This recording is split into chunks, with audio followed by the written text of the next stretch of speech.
Hi guys and welcome to Faewood. Now you guys may or may not know that I'm a big Game of Thrones fan, and coming up very soon is the prequel to Game of Thrones, which is House of the Dragon, and I'm really excited for that to come out. Obviously, if you've been with me for a while, you've probably seen some of the videos I've done related to Game of Thrones in the past, and it got me thinking I really want to make something inspired by this new series and Game of Thrones. And the stars kind of aligned because right around that time I started thinking about something that I had put aside for a project. And it is this. Another office chair. My husband had to upgrade to a new office chair, so I nabbed the old office chair.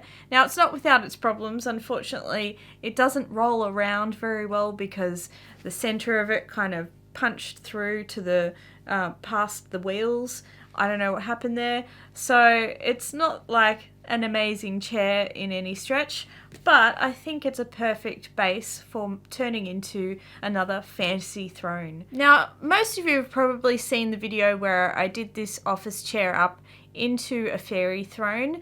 It was such a fun project. I'm so pumped with how it's come out. I really love being able to film all of my videos sitting in this fairy throne with like candelabra at the top, which you can't really get a good glimpse of the candelabra for the most part, but I love it anyway. Now with Halloween coming up not too far away, I thought it was a perfect opportunity to try and make some sort of dark aesthetic gothic looking throne. Now you're probably all sitting there thinking, why aren't I making the Iron Throne? And fair point, but I just feel like everybody's kind of done the Iron Throne now, and I don't know, it's not entirely my aesthetic. If I had dragons, which are freaking awesome, like if I could control dragons, fly on dragons, blah blah blah blah, you bet your ass I'm putting dragons on everything. So I would like to make a Targaryen throne in the way I would have done it, which is to have dragons on it. Now that being said, this is possibly one of my most ambitious projects to date. I don't know if I'm going to be able to achieve this. This is like the party cry of my channel, basically. How am I going to achieve it? Blah, blah, blah, blah. As I said in the last video.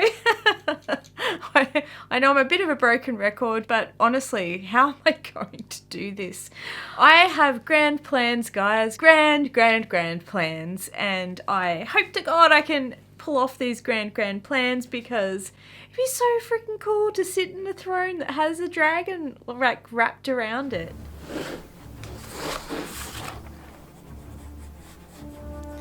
Now the first step was to sketch out my design. I just did a rough sketch to give me some sort of idea and starting point for the chair, and I decided I wanted to sketch the chair out first so I could work out where I wanted to put all the dragon elements. Now I put the head at the top. It just seemed the natural place for a head, and wings to the side. I also originally thought I might put a tail on this as well, but I thought that was just too bulky, too many elements, and I liked the design without the tail, but you could definitely put a tail on there if you want.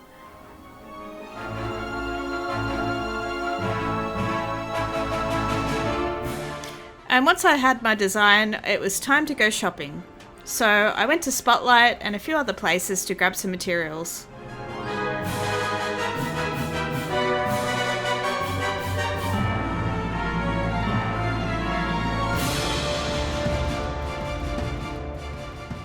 Two hours later. Oh, hello. Double trouble. Hello, boys. Where are you going, Binks? Yeah? Where are you going?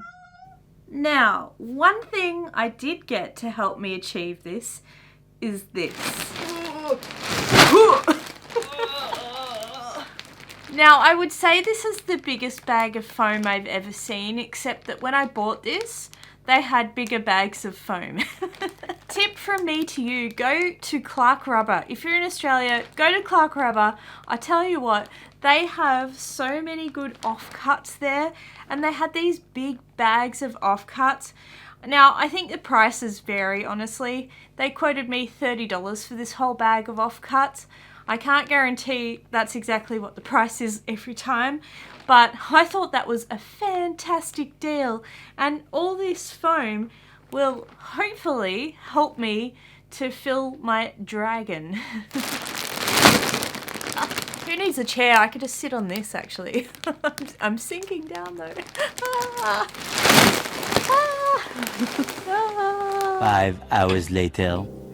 Now, once I was done playing with my mountain of foam, it was time to get started. So you need to take apart your chair, clean everything down, and then I wanted to get started covering the chair. Now, mine has indentations where the seat is and on the back.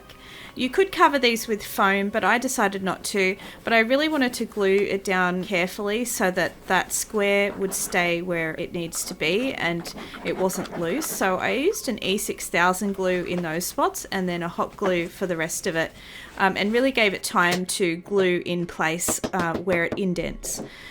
And then I needed to use my staple gun on the back. I'm not very good at my staple gun for some reason. I always have to bang it in with a hammer. So that's why I'm there stapling and hammering everything. Now, plether is really difficult with the corners, so you will get some overlap of material. It's not going to do a really smooth corner, so just bear that in mind if you want to use plether. If you find that a bit too difficult or too messy for your liking, I found the velvet was a lot easier to use. And then I had these cushion covers. I just bought these secondhand and I really loved the look of them. It reminded me of fire, so I thought it was perfect for the back of the chair.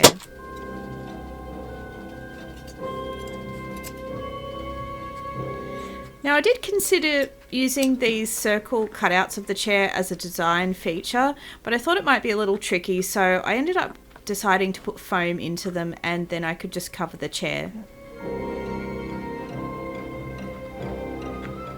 So again, mostly I used E6000 in the indentations and hot glue on the outside.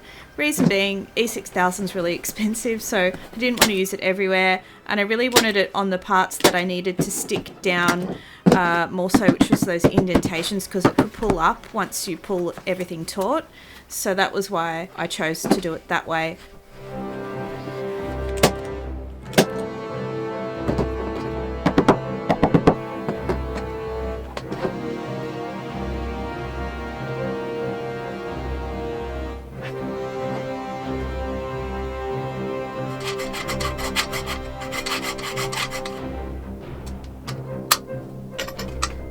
And then I just cut off some extra bits on the chair that I didn't want. It doesn't go up and down anymore, so I cut off that lever and these little plastic bits on the centre of the chair.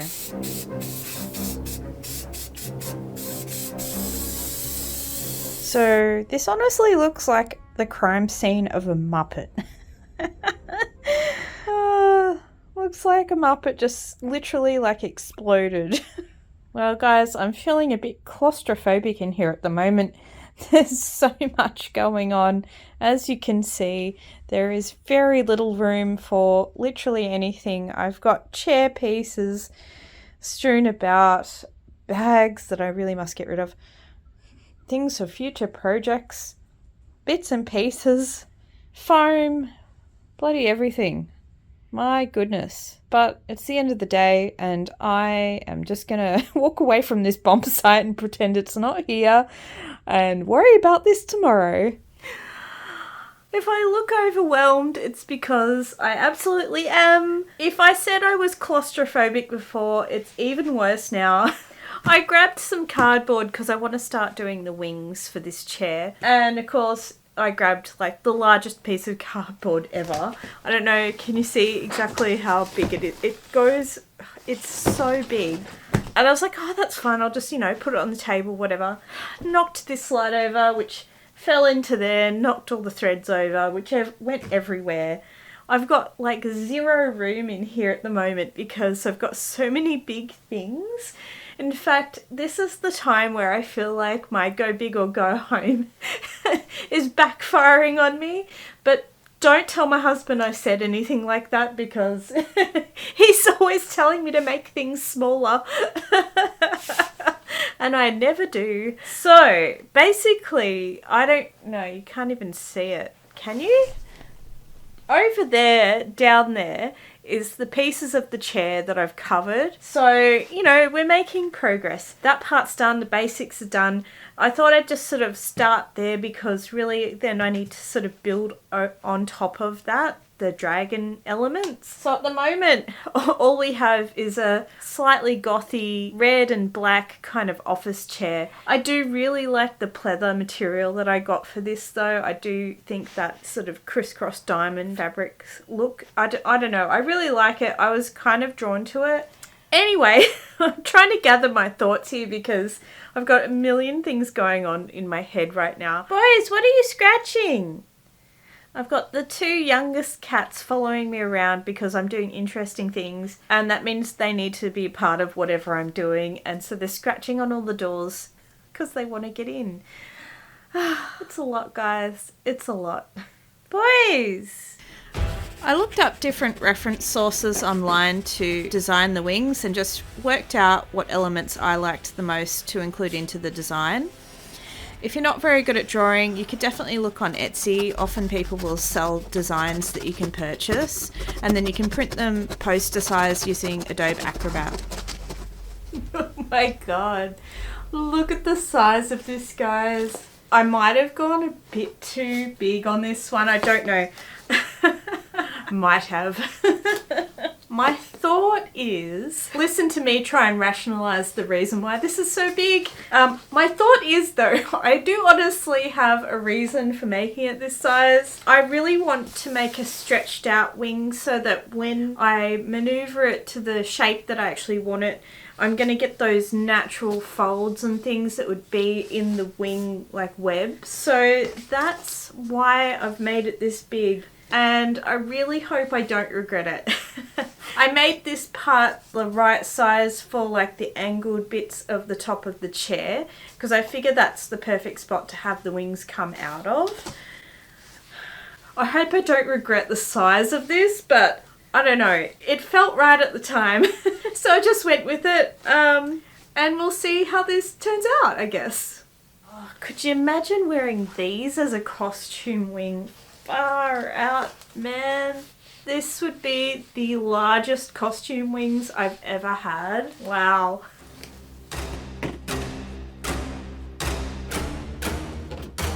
Now, if you guys have watched any of my wing videos, you've seen me use this technique before where I'm bending wire to make the framework for the wings and then sticky tape to attach all the pieces together. For these wings, I actually had this like tempered steel pieces that were plant posts that my neighbour had left out for people to take, and they were just a bit thicker and stronger than the fence wire that I had. So I used those where they were going to stick into the chair. If you don't have that, then maybe just double up or triple up on the wire.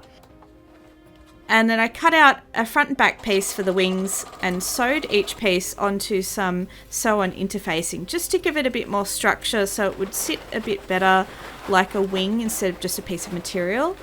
I sewed them inside out and then flipped them around and ironed them.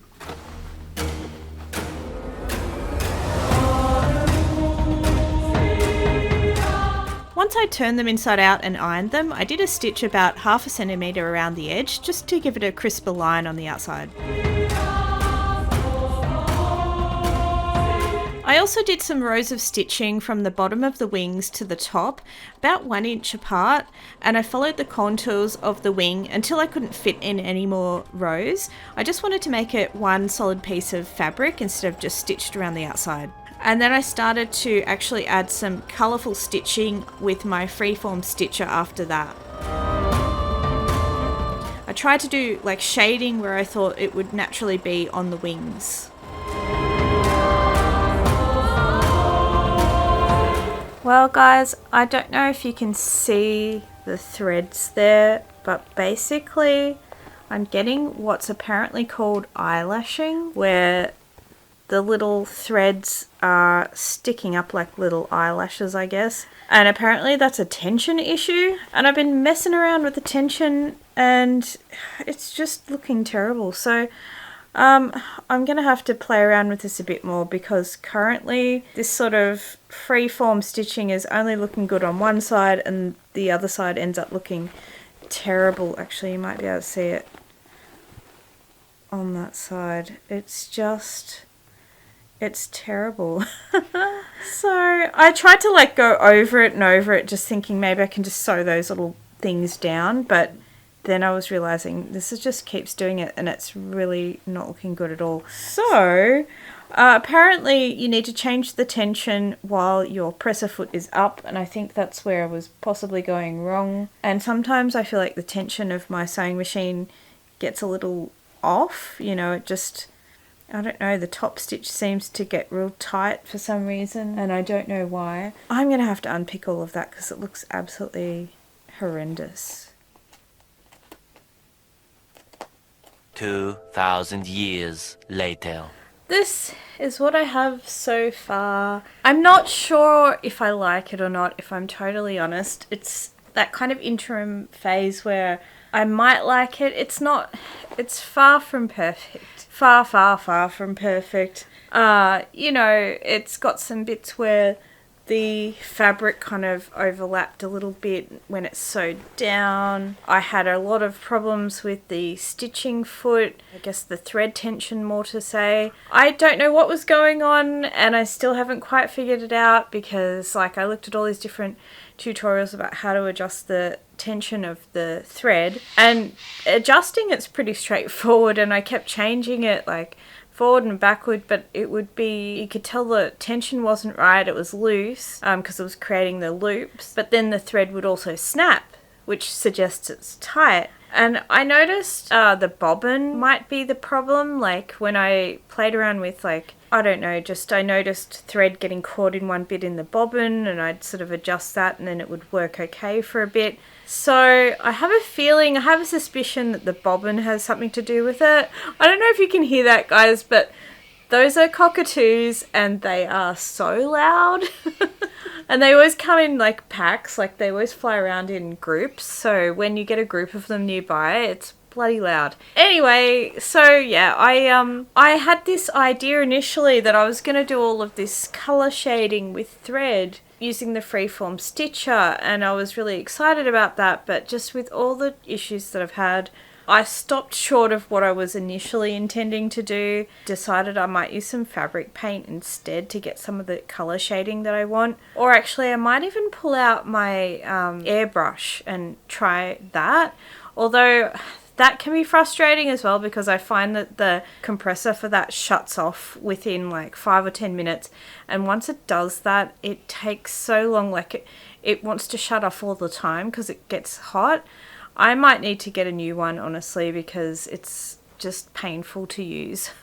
I am going to call it on the stitching for now because it is frustrating the crap out of me. And I just think it's going to take so much time, and I'm not convinced the time is worthwhile right now. So I've did I say this already? I've ordered some Brother bobbins, like Brother brand, because I have some bobbins that I bought that were like compatible with a Brother sewing machine, and I suspect maybe the quality of them isn't up to par or something. So I've ordered some new ones that fingers crossed will fix the problem.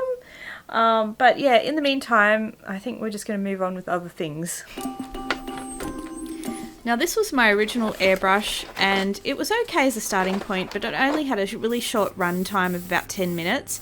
So in the middle of this project, I actually upgraded to a much bigger airbrush, which has a much better run time. If you don't have an airbrush though, then I would probably suggest using a sponge to get a similar kind of shaded technique. Now once that was done, I tacked on my framework with a bit of glue and then sewed it on just using tacking stitches and fishing wire.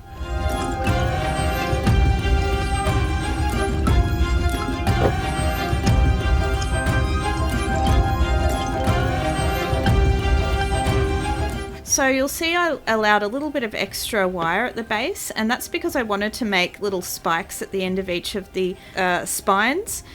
And I've used a 2-part epoxy clay for that. And I did it in 2 phases, just covering a little bit of it first and then coming back with some more clay afterwards. And the rest of it I've used foam clay, and the foam clay was sticking great to the fabric, which was perfect because I could then cover up all the wire with the foam clay and it stuck awesomely. I didn't have to worry about it coming off. It's quite tacky, so I think that allowed it to stick.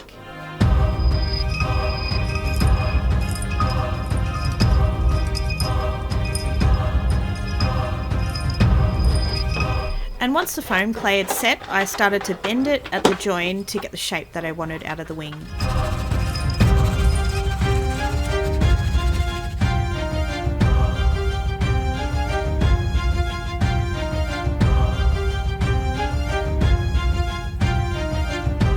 So I'm just putting a bit of texture into each of the spines just to make it look a bit more realistic. Now you can sand this clay as well afterwards. It's quite a strong clay, so I wanted that to be strong and not use the foam clay because those edge parts might get caught on things and the foam might break. So I wanted those elements to be a bit stronger. And then I just used a bit of rubbing wax and so forth to put a bit of bronze over the edges.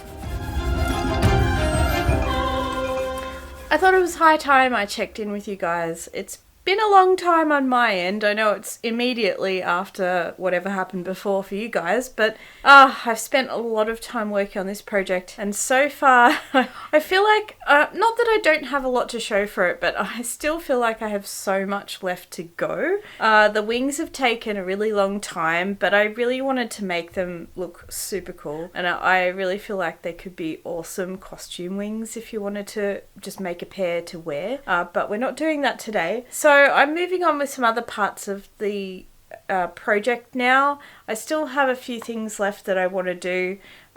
Basically want to make a dragon skull or dragon head, maybe not a skull, dragon head for the top of the throne.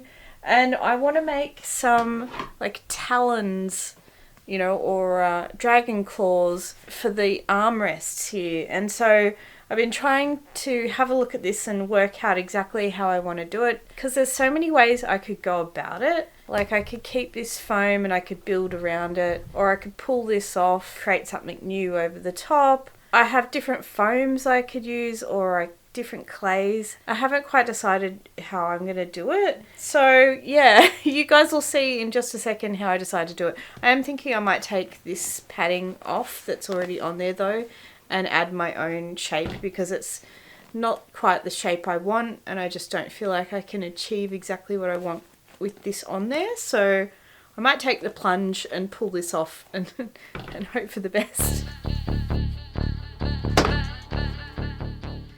Now luckily these arms came off really well and I could get the foam off pretty easily, and it also had that base of plastic that I could stick back on and work off of. But I'll be honest, I didn't know how I was going to do these arms. I just jumped in and started. And I started just building up different pieces of foam to try and get the shape that I wanted.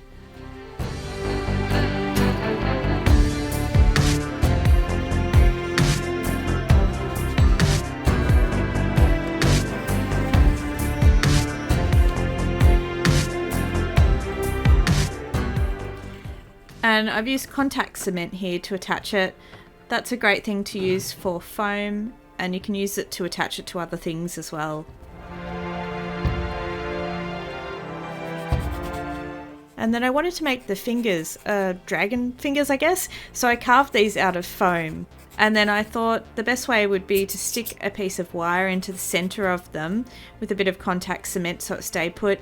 And then I could then manipulate those into the shape that I want. It would also give me an anchor point so that I could stick them into the armrest and it would stay put as well.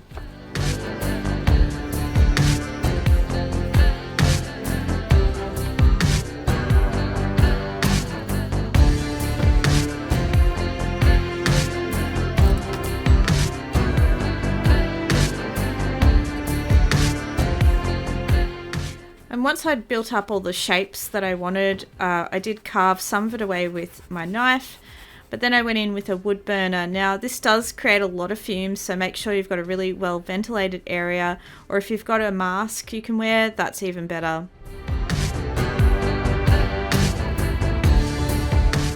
And once I had that shape sort of carved in, I went in with the foam. This is foam clay again. I love foam clay. It's a great thing to use. I get mine from Lumen's workshop, and I could press that into all of the shapes. And I used tools as well to really get the shapes in there, just plastic tools. And I'll link to these little claw or spikes, I guess, that I bought. These were really great. I wanted to use these as the claws, and I wasn't sure how to attach them. So again, each one of them has a screw on the back. So I figured I could put a piece of wire that I wrapped around where the screw is and then tighten the screw to really keep it strong. And I've used the contact cement again to stick them in place where I want them. I did allow a little bit extra room just because I wanted the fingers to be a bit longer. I'm calling them fingers because I don't know what else to call them. Then I made a template for the bottom. Now this was for another big like talon thing that I wanted to have on the base of the chair, and I wanted them all to be the same size basically. So what I did was cut out 5 of these templates out of the clay and then baked it, so that way they would stay exactly the shape that I want when I start manipulating them with the clay.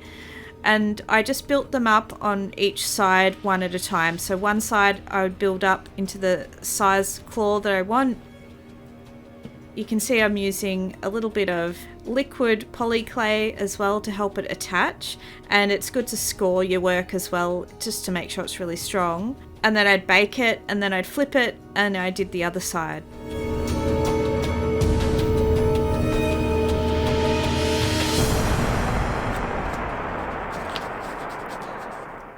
Now to attach them, I've used a bit of super glue to start with, but that wasn't really going to be enough to keep them strong.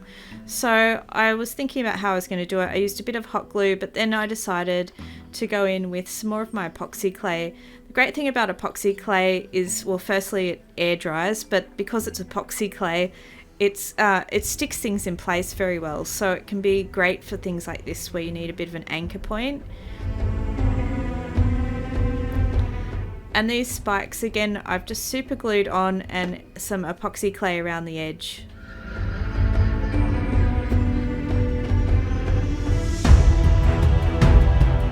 And just some other details on the chair to make it look a bit more dragony and less office chair.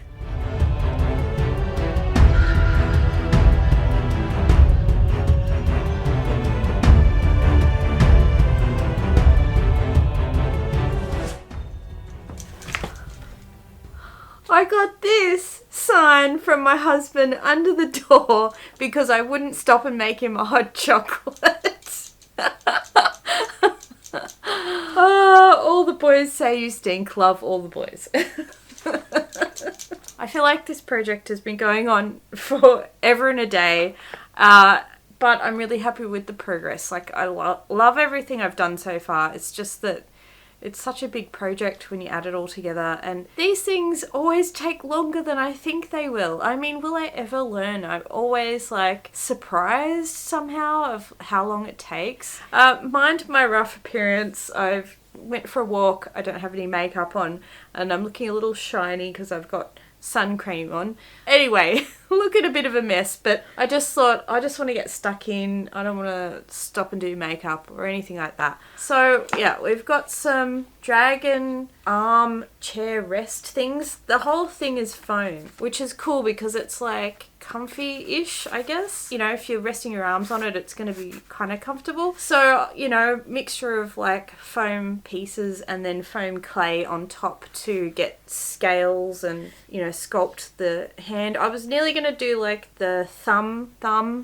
I guess, of the dragon talon underneath coming up, because on the pictures I saw, it made more sense that it would come from underneath, I guess, like a, you know, that sort of situation. But I just didn't think it would add anything to it to have that there. I thought I'll just stick with the ones on top. It might end up looking a little strange almost. And there's just so many elements to this already. So I think I'm just going to leave it at that because I kind of like that nice clean line of the armrest. And I'm pretty obsessed with how this has come out. I absolutely love it. So Basically where I'm at now is I want to paint this and the arms. I do have this Flex Bond stuff that I'm going to paint over the foam parts of the armrests before I start painting onto them, and I'm just having a look around to see if I've got it in arm's length, but I don't. You guys have probably seen me use this Plasti Dip stuff, and so far I just haven't been the biggest fan of it. I don't know if I'm doing it wrong or what's going on, but every time I use this I get bubbles on it. It ends up peeling, and when it peels, it kind of peels off in one big piece. So, I don't know. I haven't had great luck with Plasti Dip, unfortunately. If anyone has any tips of how to work with Plasti Dip in a way that, I don't know, ends up looking nice and doesn't end up with bubbles or peeling off, yeah, let me know. Alright, I just went to get it because rather than just chat about it, I'm like, let me just show you what it is. It's Flex Bond. I bought this from Lumen's workshop, and yeah, first time using it, but it's the same sort of idea, flexible primer to put on foam clay. Fingers crossed I have more luck with this than Plasti Dip. I do like the fact that I can paint it on rather than I have to spray it on, so it's a bit easier to be a bit precise with that. So anyway, let's see how we go. Now you guys might have seen me do this before where I'll hang something up while I paint it. It was a technique that I saw from Adam Savage.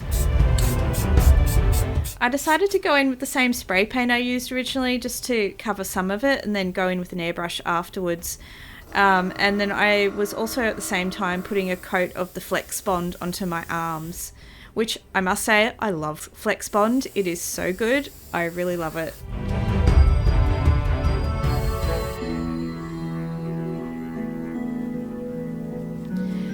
Now I wanted to do a black base onto those spikes because I was going to go over with some gold later.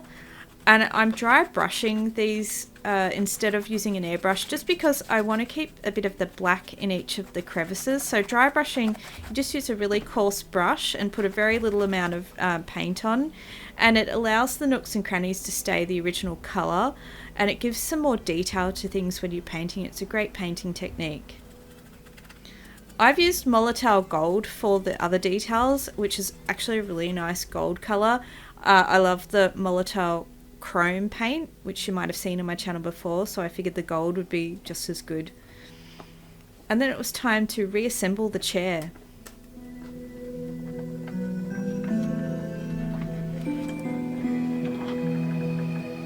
Well, for you guys it's been an instant, and for me it feels like an eternity. I have been so unwell. I had some sort of gastro type situation that went on for forever, and I'm still recovering from it, to be honest, feeling quite fragile. But I'm finally at a point where I feel like I can come back in the studio and work on things a little bit. So the chair is looking like a chair again, but we're not finished yet. We still have some details to go. I have to put the wings in next. I don't know how easy or hard this is going to be. I did make the wings with a bit of like strong wire coming out of each wing so that I had something to anchor them into the chair with. Remains to be seen if that's going to be sufficient for these wings to stand up and do what I want them to do, but I really hope so. So yeah, I just thought I'd check in with you guys because, I don't know, it's just felt like such a long time, even though, again, filming wise, it's immediately after whatever I was just doing.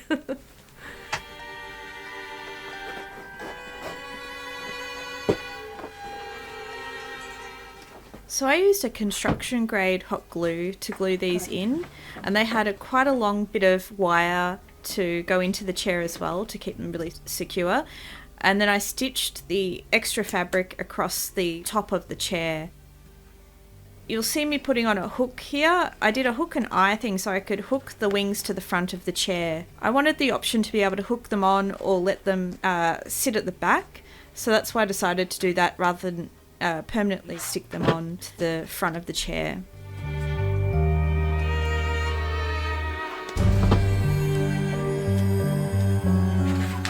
Now this was a pattern that I got for some horns, and I'll link to the pattern so that if you want to use it you can. I thought this was a good idea to use a horn pattern when making the dragon head, because I could use the horns as part of the design of the dragon and then build around that.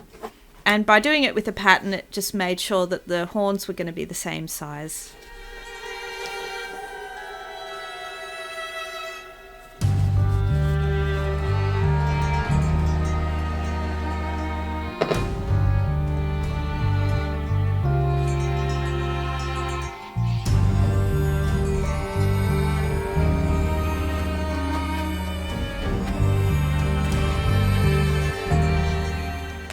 I decided to use cardboard for just the mouth part of the dragon. I figured I could build on either side of that to create the bulk of the head.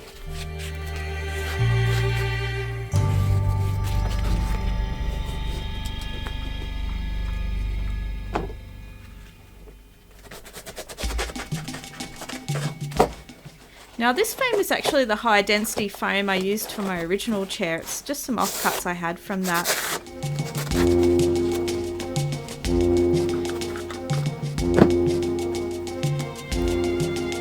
Now, I'll link to this as well. This is so cool. It's a little portable smoke machine, and you can have lights that you buy separately for it as well. And it's just a great inclusion into costumes or projects like this. And because it's battery operated as well, it's super portable.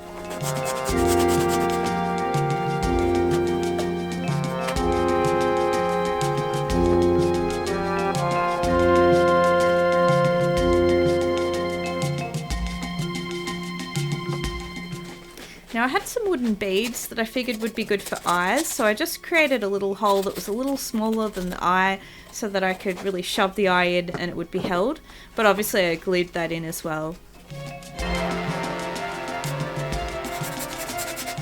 Now I created a bit of a crevice or hole, I guess, where the nostrils are, so that the smoke machine could be fed through to that area and come through the nostrils. So it's not a solid bit at the front where the nose is, it's hollow.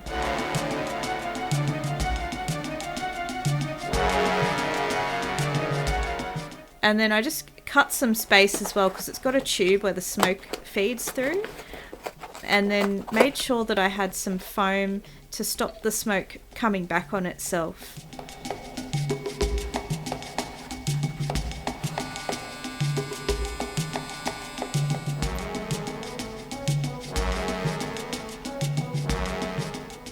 I also needed to make sure that I could access the batteries as well, so there was a lot of thought going into the construction of this just to make sure that I could continue to pull the smoke machine out as I needed to and add batteries when I need to change them or whatever.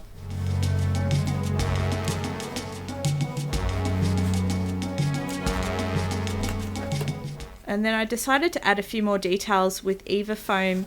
I didn't have any more of the foam clay. I was running out at that point, so I thought I could actually cut some different shapes and embed them into the dragon head to get the type of the head spikes and side gills. I don't know what they're called. The side details.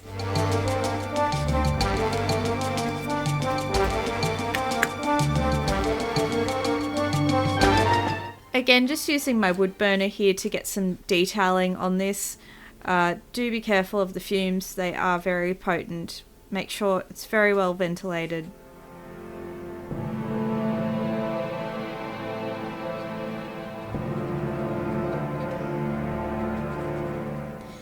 Now, this was actually a Kickstarter for this foam armor stuff. I'll link to this as well. I just figured it would look like scales. It's a scale mail, and you know, it was just a way for me to add some scales into the back of the head.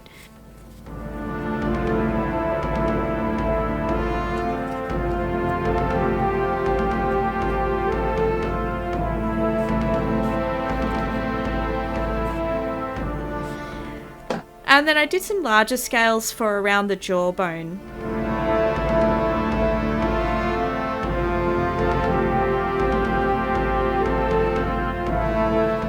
Again, painting on the Flex Bond. I swear, this Flex Bond's a game changer for me. I love it. It works so well. It's very shiny though, so if you didn't want something to be shiny, I'm not sure the best way around that yet. I'll have to play around with it, maybe if you put a matte paint over it, but it's quite a shiny base.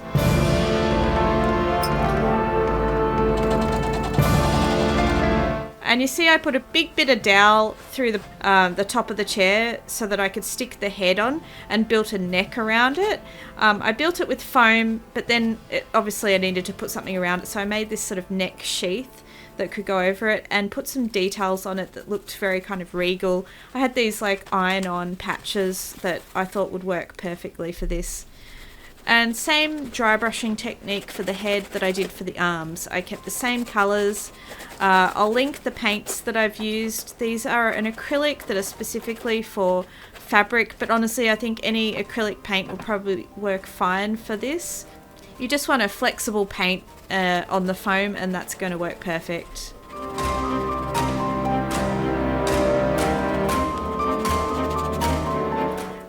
Those little details, the filigrees, were from a mould. I played around with actually putting some of my 2-part epoxy in there and letting it set and taking it out of the silicone mould afterwards. It actually worked out quite well. Not perfect, but pretty good.